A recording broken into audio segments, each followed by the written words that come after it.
Hello guys, welcome to my YouTube channel. അപ്പോൾ ഇന്നത്തെ നമ്മുടെ ഒരു വീഡിയോ എന്താ വെച്ചാലേ, മുന്നൊരു വീഡിയോ അപ്ലോഡ് ചെയ്ത സമയത്ത് കുറച്ച് പേര് ഡൗട്ടും കാര്യങ്ങളും ചോദിച്ചിട്ടുണ്ടായി.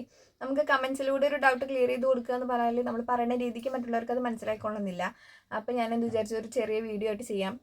അപ്പോൾ വീഡിയോ റെക്കോർഡ് ചെയ്തിട്ട് ചെയ്യാമെന്ന് വിചാരിച്ചു. അപ്പോൾ കണ്ടു നോക്കൂ, യൂസ്ഫുൾ ആയിരിക്കും. ഇതിലിപ്പോൾ 2-3 കാര്യങ്ങൾ മാത്രമേ ഞാൻ കാണിക്കുള്ളൂ. എനിക്ക് കമൻറ്റിലൂടെ ക്ലാരിഫൈ ചെയ്യാൻ പറ്റാത്തതുകൊണ്ടാണ്. ആദ്യം ഇൻഷോട്ടിൽ എങ്ങനെ വോയിസ് റെക്കോർഡ് ചെയ്യുക, എഡിറ്റ് ചെയ്യാമെന്നൊക്കെ നോക്കാം. ആപ്പ് ഓപ്പൺ ആക്കിയിട്ട് എങ്ങനെ ന്യൂ എന്നുള്ള ടാബിൽ ക്ലിക്ക് ചെയ്യാം. അതിൽ ക്ലിക്ക് ചെയ്ത് കഴിഞ്ഞാൽ നമുക്കിങ്ങനെ ഫോട്ടോസ് സെലക്ട് ചെയ്യാനൊരു ഓപ്ഷൻ ഉണ്ടാവും. അതിൽ നമുക്ക് വേണ്ട കാര്യങ്ങൾ സെലക്ട് ചെയ്യാം. നമ്മൾ വീഡിയോ ക്രിയേറ്റ് ചെയ്യാൻ വേണ്ടിയിട്ടുള്ള കാര്യങ്ങൾ 3-4 വീഡിയോ ഒപ്പം എടുത്തിട്ട് സെലക്ട് ചെയ്യാം. എന്നിട്ട് അപ്പോൾ എൻ്റെ 2-3 വീഡിയോ എടുത്തിട്ട് ഞാൻ കാണിച്ചു തരികയാണ്. സെലക്ട് ചെയ്തിട്ട് ഈ ടിക്ക് എന്നുള്ള അതിൽ ക്ലിക്ക് ചെയ്യാം. എന്നിട്ട് വോയിസ് റെക്കോർഡ് ചെയ്യാൻ വേണ്ടിയിട്ട് നമ്മൾ റെക്കോർഡ് ചെയ്ത് വെച്ച് വോയിസ് സൗണ്ട് കൂട്ടാൻ വേണ്ടിയിട്ട് 200 വരെ കൂട്ടാനുള്ള ഒരു ഓപ്ഷൻ ഉണ്ട്. നമുക്ക് റെക്കോർഡ് ചെയ്ത ഓപ്ഷൻ്റെ സൗണ്ട് കൂട്ടാനാണെന്ന് വെച്ചാൽ 200 വരെ കൂട്ടിയിട്ടാക്കാം. അല്ലെങ്കിൽ നമുക്ക് വോയിസ് റെക്കോർഡ് ചെയ്യാനാണെന്ന് വെച്ചാൽ ഫുൾ വോളിയം കുറച്ച് വെച്ചിട്ട് അതിൽ ഇവിടെ റെക്കോർഡ് എന്നൊരു ഓപ്ഷൻ ഉണ്ട്. അതിൽ പോയിട്ട് റെക്കോർഡ് ചെയ്യാം.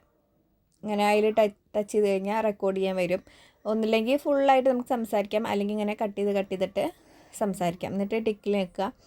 പിന്നെ നമുക്ക് റെക്കോർഡ് ചെയ്ത് കഴിഞ്ഞാൽ ഇത് സേവ് ആക്കണതിൻ്റെ മുന്നേ അതിൽ വാട്ടർമാർക്ക് ഉണ്ടാവും. ഇൻഷോട്ടിന് എഴുതിയിട്ട് ആ വാട്ടർമാർക്ക് റിമൂവ് ചെയ്യാൻ വേണ്ടിയിട്ട് ആ ഇൻഡുവിൽ ടച്ച് ചെയ്യാം.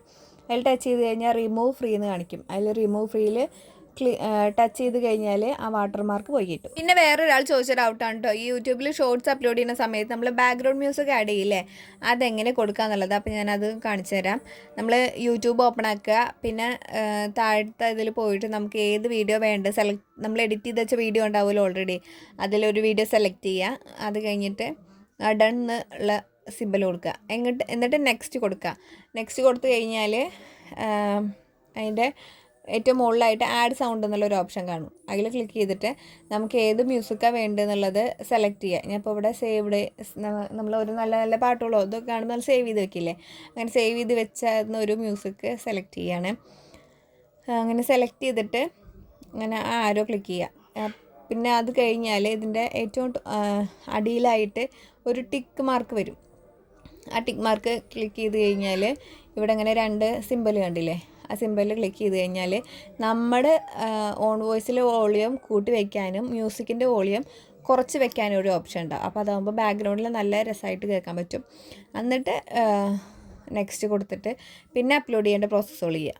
പിന്നെ വന്നൊരു ഡൗട്ടാണ് കേട്ടോ, യൂട്യൂബിൽ എങ്ങനെ അൺലിസ്റ്റഡിൽ ഷെഡ്യൂൾ ചെയ്തിട്ട് വീഡിയോ അപ്ലോഡ് ചെയ്യുക എന്നുള്ളത്. അപ്പോൾ ഞാൻ ഇതിൻ്റെ ഒരു വീഡിയോ എടുത്തിട്ട് അങ്ങനെ കാണിച്ചു തരാം. ആദ്യം നമ്മൾ നോർമലി പോലെ വീഡിയോ സെലക്ട് ചെയ്യുക, ഡണ്ണ് കൊടുക്കുക. പിന്നെന്താ പ്രോസസ്സാണ് അവർ വെയിറ്റ് ചെയ്യുക. അത് കഴിഞ്ഞിട്ട് ഈ ടിക്ക്, ഒരു വൈറ്റ് ടിക്ക് കാണും, അതിൽ ടിക്ക് ചെയ്ത് കഴിഞ്ഞാൽ പിന്നെ നെക്സ്റ്റ് കൊടുക്കുക. അപ്പോൾ ഇങ്ങനെ ഒരു ഇൻ്റർഫേസാണ് വരിക. ഇതിൽ നമ്മൾ ഫുള്ളും ഇതാക്കണം കേട്ടോ. ഞാൻ അപ്ലോഡിങ് മാത്രം ഇതിൽ ചെയ്തിട്ട് ബാക്കിയൊക്കെ YT സ്റ്റുഡിയോയിലാണ് ചെയ്യുക. അൺലിസ്റ്റഡിൽ പോയിട്ട് അങ്ങനെ ഷെഡ്യൂളിന്നുണ്ടാവും. ആ ഷെഡ്യൂളിൽ നമ്മൾ ഡേറ്റും ടൈമും കൊടുക്കുക. നമുക്ക് ഇന്നത്തേക്കാണോ നാളത്തേക്കാണോ മറ്റന്നാളത്തേക്ക് ഏത് വേണമെങ്കിലും കൊടുക്കാം കേട്ടോ. പിന്നെ നമ്മൾ സെറ്റ് ചെയ്ത ഡേറ്റിലേക്ക് ടൈം ആഡ് ചെയ്ത് കൊടുക്കുക. AM PM ഒക്കെ കറക്റ്റായിട്ട് ആഡ് ചെയ്യണം, അല്ലെങ്കിൽ പിന്നെ അത് ശരിയാവില്ല. ഏത് ടൈമാണ് വേണ്ടത് വെച്ചാൽ അങ്ങനെ കറക്റ്റ് ആഡ് ചെയ്ത് കൊടുക്കുക. ഓക്കെ കൊടുക്കുക, അത്രയേ ഉള്ളൂ. പിന്നെ ഈ കാര്യങ്ങളൊക്കെ ഫില്ല് ചെയ്യണം കേട്ടോ. അതൊക്കെ ഞാൻ അപ്ലോഡ് ചെയ്ത ശേഷം YT സ്റ്റുഡിയോയിലാണ് ചെയ്യാറ്. അപ്പോൾ വീഡിയോ യൂസ്ഫുൾ ആയെന്ന് വിചാരിക്കണോ. ബൈ.